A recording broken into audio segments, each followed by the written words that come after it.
Uma discussão que tem sido colocada entre as muitas que envolvem o caso do deputado Daniel Silveira é o tamanho da pena que foi fixada pelo Supremo Tribunal Federal. Prisão, 8 anos e quantos meses, Pedro? 8 anos 9. e 9 meses, Cláudio? Isso. 8 anos e 9 meses. Dentro do ordenamento jurídico brasileiro, de outros casos, o que não falta é caso terminando no Brasil com a condenação. Isso é muito? É pouco? Como é que a gente consegue quantificar? Por isso que a gente quer comparar com outros casos para entender se muitos juristas têm colocado que essa pena de mais de 8 anos de prisão é exagerada em relação ao crime que, segundo o Supremo, foi cometido por ele. O advogado Paulo Cunha Bueno, professor de Direito da PUC, está mais uma vez conosco aqui no estúdio da Rádio Bandeirantes, hoje com essa pauta para o nosso ouvinte, né, Paulo? Bom dia, tudo bom? Bom dia, Thaís. Bom dia, Pedro, Cláudio Humberto, Sônia. Bom dia aos ouvintes. Professor. Bom dia, professor Paulo. Bom dia. Alguns parâmetros para a gente entender dentro do sistema jurídico brasileiro. Quem é que recebe uma pena de 8 anos e 9 meses de prisão? Outros casos, para a gente ter um padrão de comparação. Como que é a dosificação da pena? Pois é, Thaís. Esse acho que é um dos pontos mais sensíveis nessa questão do Daniel Silveira, né? E que eu acho que foi um dos impulsionadores, inclusive, ao decreto de graça. Vamos só parametrizar e colocar em termos de proporcionalidade. Nós temos ele condenado, acusado e condenado por um crime de opinião, um crime de fala, quer dizer, um crime que não produziu efetivamente um resultado, uma transformação no plano da realidade. Mal comparando aqui, vamos lá, qual é a pena mínima de um crime de homicídio? É de 6 anos. Quer dizer, ele tomou quase 9. 6 anos quando você tem ali uma agressão ao bem jurídico mais importante que a Constituição protege, que é a vida. Então, de fato, eu tenho para mim que esse foi um dos pontos mais sensíveis dos ditos abusos praticados nesse caso e que levaram a toda essa celeuma que a gente está vivenciando hoje. Imagina o seguinte, estatisticamente, uma pena desse tamanho você não dá para traficante de droga, você dá eventualmente por uma tentativa de latrocínio, que é o roubo seguido de morte. Quer dizer, crimes onde você tem um perfil criminológico do agente extremamente distorcido. Quer dizer, fica para nós o sentimento de que o Supremo Tribunal Federal quis, de fato, intimidar ou, enfim, se proteger ou mostrar que ninguém pode criticá-lo. Esse é o sentimento que com as pessoas que eu tenho conversado da comunidade jurídica, etc., que vem pavimentando a indignação de muita gente. Professor, muito bom dia, bem-vindo ao nosso programa. Professor Paulo Cunha Bueno, eu queria que com a sua experiência o senhor comentasse uma afirmação que eu ouvi da deputada Janaína Pascoal, porque eu estou mencionando ela porque, enfim, só ouvi da boca dela e gostaria que o senhor comentasse. Ela disse que o Supremo, ela estava muito incomodada, né, muito chocada com as manobras que ela percebeu dos ministros do Supremo Tribunal Federal no sentido de chegar a essa pena, essa dosimetria de 8 anos e 9 meses de prisão, no caso do Daniel Silveira, ela alegando que essas manobras que foram feitas, lamentáveis, segundo ela, etc., foram exatamente para garantir o início do cumprimento da pena em regime fechado, porque a partir de um determinado momento, ou até determinado limite, né, quem quer que venha a ser condenado, mesmo condenado à pena de reclusão, começa a cumprir a pena inicialmente em regime aberto ou semiaberto, etc. Mas o objetivo dos ministros era, de fato, meter na cadeia um deputado federal que ousou criticá-los. E ousou criticá-los, ainda que tenha feito isso de maneira deseducada, grosseira, né? Enfim, ainda que tenha dito absurdos, mas foi, como o senhor disse, crime de opinião. Eu queria que o senhor falasse sobre isso, sobre esse tipo de manobra, né, para garantir ali uma pena em regime fechado. Isso ficou muito evidente também, tá? Ontem, inclusive, eu até assisti novamente o voto do ministro Alexandre de Moraes, e esse é um traço que ficou nítido no voto dele. Na verdade, só para o nosso ouvinte entender, nós temos aqui, a nossa legislação, ela contempla 3 regimes de cumprimento da pena. O aberto, que na prática é domiciliar, o semiaberto, que seria numa colônia industrial, numa colônia agrícola, enfim, um regime onde você tem uma semi-liberdade, e o fechado, que é na penitenciária. Tá? E a lei, o Código Penal, ele estabelece que até 4 anos você cumpre em regime aberto. Entre 4 e 8 anos, no semiaberto. E a partir de condenações de 8 anos, você inicia o cumprimento no regime fechado. Então ficou nítido, você percebe claramente que o relator ele faz uma ginástica na dosimetria da pena, exasperando a culpabilidade, as circunstâncias do crime, principalmente a conduta social do condenado, de forma a poder romper com esse limite objetivo de 8 anos e obrigá-lo a iniciar o cumprimento da pena em regime fechado. Lembrando, inclusive, que ele já ficou 1 ano preso. O ministro deveria, inclusive, ter contemplado no dispositivo da decisão dele que deveria ser debitado esse ano que ele cumpriu pena já, né? Que ele ficou preso preventivamente. Então, nitidamente, foi um julgamento dirigido e faltando totalmente com a parcialidade que há de haver, né? Professor, nós temos penas baixas no Brasil, já que estamos falando disso. Esse limite de 30 anos para alguém ficar preso está atrelado aí o que nós temos em outros dispositivos jurídicos de outros países, ou a gente precisava aumentar um pouco, principalmente as penas dos crimes graves? Então, Pedro, na verdade é o seguinte, quando a gente fala o limite de 30 anos, hoje o limite de cumprimento das penas a partir do pacote anticrime de Sérgio Moro passou para 40 anos. Certo. Quer dizer, se o indivíduo tiver 300 anos de condenação, como, por exemplo, o ex-governador Sérgio Cabral, ele não poderá cumprir mais do que 40 anos. A gente tem que entender isso sobre o enfoque da nossa tradição jurídica. Nós não contemplamos aqui penas de caráter perpétuo. E também não podemos colocar uma pena de caráter perpétuo de forma indireta, né? Então, quer dizer, você tem que estabelecer um patamar de tempo em que o indivíduo ficará encarcerado. Eu tenho para mim que essa é uma discussão, talvez do ponto de vista prático, não tão relevante, porque é muito difícil alguém sobreviver 30, 40 anos no sistema carcerário. É uma vida insalubre, é muito difícil. Você vai encontrar? Vai encontrar. O bandido da luz vermelha ficou 30 anos lá. Foi logo depois que saiu, né? Se meteu numa briga de faca, né? E o Tribunal de Justiça de São Paulo não quis soltá-lo, inclusive dizendo que ele era semi-imputável, enfim. Entrou uma discussão grande ali, o STJ acabou soltando. Mas a verdade é que é o seguinte, é muito difícil, essa discussão ela talvez não repercuta tanto em termos práticos. Eu acho que a gente tem penas até adequadas aqui. Nós temos muito mais uma questão de infraestrutura, de falta de vagas no sistema carcerário, etc., do que estrutura legal. Essa questão, professor Paulo... Não, por favor, Cláudio. Não, por favor. Não, nessa questão das penas que o Pedro estava colocando, que eu acho uma discussão importante. 30 anos, crimes hediondos, né, 40 anos, como você bem explicou, às vezes o que dá a sensação é que a justiça não está sendo feita, dependendo do crime cometido. E isso que você colocou também das penas indiretas, quer dizer, da prisão perpétua indireta, ela é uma realidade hoje no Brasil. A gente vê várias sentenças com 100 e tantos anos de prisão com a soma dos crimes. Como é que isso está funcionando na prática, principalmente no sentido dos recursos, professor? É o seguinte, a gente fala que, olha, o Sérgio Cabral teve lá 300 anos de condenação, né? A verdade é o seguinte, como ele só vai poder cumprir 40, mas os benefícios de progressão de regime, onde ele passaria do fechado para o semiaberto, do semiaberto para o aberto, ou para o livramento condicional, eles serão calculados em cima da condenação total, dos 300 anos. Quer dizer, eu não fiz aqui a matemática exata, mas muito possivelmente ele vai cumprir aí 30, 40 anos em regime fechado. Tá? Salvo a hipótese aí de alguma colaboração, de algum incidente no meio do caminho que traga a ele algum benefício, se a gente for fazer essa matemática, o fulano vai passar realmente aí um período muito longo na prisão. E é curioso também o sentimento popular, eu sempre fico me perguntando, né? Às vezes o indivíduo ele é condenado por crimes graves, cumpre a pena, e quando ele vai ser solto, vai progredir de regime, volta-se de novo uma polêmica muito grande, a despeito dele, de alguma forma, tá quite com a justiça, né? Parece que o sentimento de punição ele se torna, às vezes, meio perpétuo na sensação do povo. É curioso isso.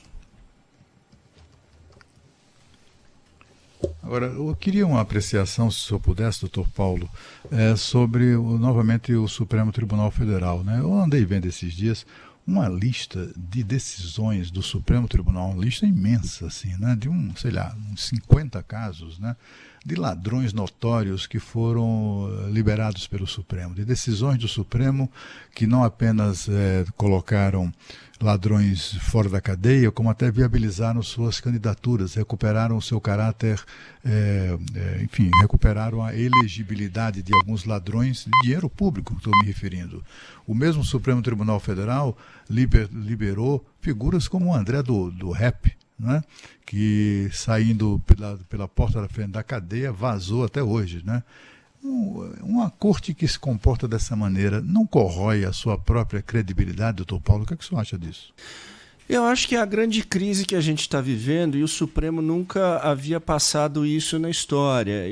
Veja, eu me recordo com clareza aqui de um tempo que mal se sabia quem eram os ministros do Supremo Tribunal Federal. À exceção das pessoas da comunidade jurídica, a população não tinha noção da sua importância, da sua relevância e da sua composição. A verdade é que com esse processo que vem aí, já não começou no governo Bolsonaro, do Supremo invadir competências do Legislativo e do Executivo, isso foi criando, obviamente, pontos de cisão entre os poderes. E esses pontos de cisão transpiram, evidentemente, para a população e geram indignação, geram um sentimento, justamente como você está colocando, de muito desgaste na corte. E é evidente, quando você pergunta, você conversa com o povo, vem justamente essa colocação. Outro dia um motorista de táxi virou para mim e falou: soltaram o André do Rap e estão condenando o Daniel Silveira só porque falou mal deles. Esse é o sentimento que o povo tem, né? E embora seja um leigo, não esteja habilitado a fazer uma discussão jurídica sobre isso, não deixou de ser verdade. Então, assim, eu acho que o Supremo tem que se repensar, mas eu vejo com muita preocupação, Cláudio. Inclusive, ontem saiu uma decisão do ministro Alexandre de Moraes, nos autos do Daniel Silveira, onde efetivamente ele está ignorando completamente que há um decreto presidencial em vigor. Fixando multa, impondo a ele que ainda utilize tornozeleira, que não pode frequentar determinados lugares. Ora, as medidas cautelares do processo caem com o decreto, não tem o menor cabimento isso. Então eu vejo essa tensão sendo escalonada em alto grau e, na minha perspectiva, o Supremo não sinaliza que vai tentar colocar um pouco a bola no chão e apaziguar esse sentimento.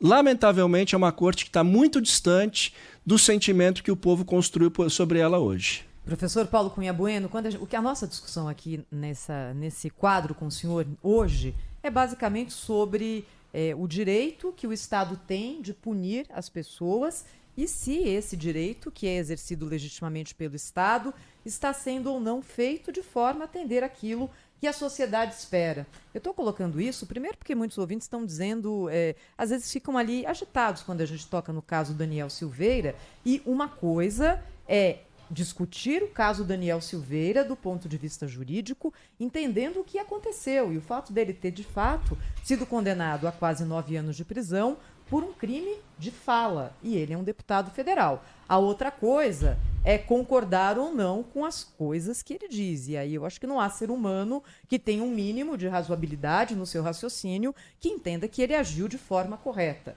Não é essa a questão é o caminho que se deu a partir daí.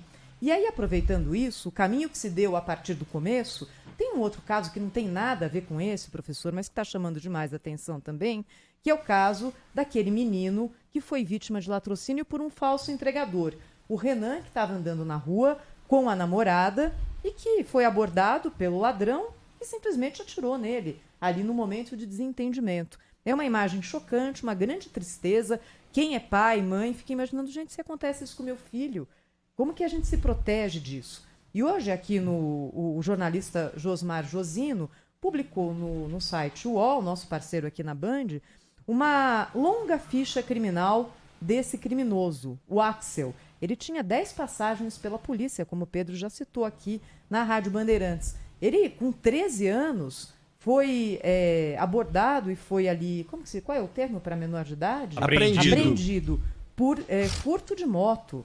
Ele também teve aqui várias ações contra as mulheres. Ele era conhecido dos policiais, de vários distritos policiais, tinha até apelido. Ele era chamado de clínico geral porque praticava várias modalidades de roubos. Uma pessoa que já tinha 10 roubos documentados no nosso sistema estava solta e conseguiu praticar um homicídio. Aí foi demais, ele acabou se entregando porque a pressão foi muita. Onde é que a gente está errando, professor? Olha, eu acho que a gente erra numa questão, e ela tem que ser encarada de dois lados também. A questão da custódia cautelar para crimes violentos, que são aqueles crimes, em regra, crimes contra o patrimônio, mas que causam, de fato, o desassossego, o medo na população. Crime grave, né? Crime grave. Crime violento, grave. Pedro. Vou até dizer para você o seguinte, um crime de colarinho branco, ele é um crime grave? Ele é um crime grave, mas ele não traz a sensação de medo no povo. Você não tem medo de sair na rua por isso. Mas esse tipo de crime, latrocínio, roubo, etc., esses são que trazem um desassossego.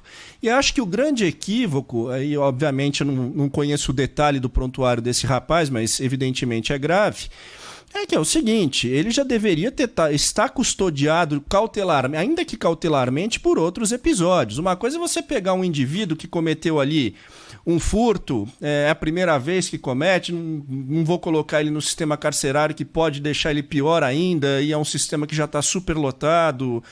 Enfim, os juízes das varas do Departamento de Inquéritos Policiais aqui que cuidam dessas custódias cautelares, eles equilibram pratos, né? Porque nós temos um sistema carcerário que já teve uma lotação de 170%. Quer dizer, cada criminoso que vai custa R$3.000 por mês para o Estado. Então eles acabam equilibrando pratos e nesse processo acabam deixando pessoas que não deveriam estar soltas, deveriam estar respondendo presas, acabam deixando em liberdade. É muito complexo e eu volto a dizer o seguinte, nós temos um problema muito mais de infraestrutura do que de estrutura legal. Mas, doutor Paulo, deixa eu só uma última, eu quero pedir licença aos colegas para uma última pergunta, que é o seguinte, quando se fala que o preso custa caro, custa R$3.000, ele custa muito mais caro solto do que preso, né? Aliás, isso inclusive foi objeto recente de estudos de economistas no Reino Unido, né? Mostrando que é muito mais caro, muito mais barato para a sociedade prender o bandido do que deixá-lo solto, né? Além do mais, tem queria que o senhor falasse sobre essa dificuldade da justiça brasileira de punir, né? Quanto mais se renovam as posições no Poder Judiciário, mas a gente percebe ali um empenho quase obsessivo de impedir que o bandido cumpra pena de prisão em regime fechado. Uma coisa obsessiva de esvaziar as cadeias no Brasil. É o que a gente está assistindo. Temos agora, o Pedro até destacou esses dias aqui, o Pedro Campos falando com muita propriedade. No caso desse rapaz aí, do falso motoboy, né? Ele tem câmeras de pelo menos 2 ou 3 ângulos diferentes, né? Mostrando todo o crime, mostrando o assassino, a vítima, testemunha, tem tudo. Tem vítima, assassino, testemunha, enfim, não tem o que apurar mais. E, no entanto, as perspectivas desse caso vir a ser julgado, e mais do que isso, vir a ser punido adequadamente, são muito remotas, né? Ou pelo menos do ponto de vista vai demorar muito isso para ser julgado, né? E olha, eu não duvidaria nada, né, que um juiz aí qualquer colocasse esse bandido em liberdade para cumprir, para responder pelo seu crime solto, né? Mais um desses casos que acontecem, milhares, que acontecem no Brasil todos os dias. Por que isso? A que o senhor atribui essa nova atitude aí da justiça brasileira, cada vez pior nessa área? Olha, Cláudio, eu atribuo aqui a vários aspectos, né? Primeiro, você tem uma política muito influenciada pelo direito europeu de você evitar a todo custo a pena de prisão, reconhecendo que, de fato, o encarceramento pode trazer alguns efeitos deletérios e, portanto, ele deve ser evitado ao máximo. Esse é um pensamento filosófico, de uma certa forma. Em paralelo, em concreto, na realidade brasileira, e dando apoio a essas ideias, nós temos o quê? Um sistema carcerário superlotado, como nós falamos, custoso, e que, de uma certa forma, procura minimizar ao máximo a remessa de indivíduos à cadeia. O segundo ponto, que eu considero bastante grave, de uma certa forma você já sinalizou aqui, é a demora processual. O que acontece? Muitas vezes você tem criminosos respondendo por crimes graves, né? Mas com processos presos preventivamente, mas com processos muito alongados no tempo e que acabam favorecendo a revogação dessa prisão cautelar. Salvo engano, o caso do André do Rep foi mais ou menos isso até. Uma demora em julgamento. Então, isso acaba favorecendo, de uma certa forma, a libertação de gente perigosa. O processo que deveria andar com uma velocidade muito maior e chegar a um resultado, uma resposta eficiente, inclusive para a sociedade, mais rápida, ele acaba se prejudicando e prejudicando a própria sociedade. De novo, a demora no judiciário eu considero um dos grandes problemas na repressão criminal. Professor Paulo Cunha Bueno, professor de Direito da PUC de São Paulo, sempre conosco aqui, conversando com os ouvintes da Rádio Bandeirantes no Jornal Gente. Muito obrigada, professor. Até a próxima. Obrigado aos ouvintes da Bandeirantes.